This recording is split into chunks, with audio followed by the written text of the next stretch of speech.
এবার বলো আজকে কি কি রান্না করলে?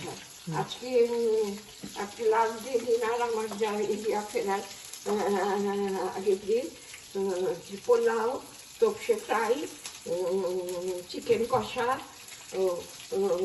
গোল্ড কয়েন মানে আলু দিয়ে একটা কয়েনের মতন গোল্ড কয়েনের মতন ভাজি সেইটা, আর ডেজার্টের জন্য আমি কেক করেছি আর মুন্নি গোলাপ jamun.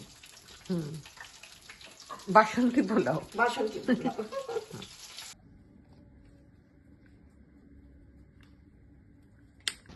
Happy birthday to you. Happy birthday to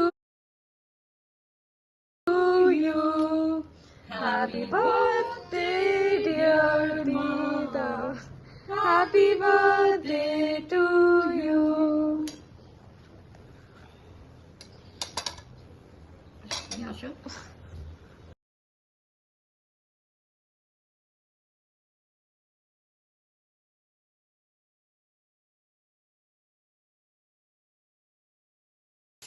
এবার বলো আজকে কি কি রান্না করলে?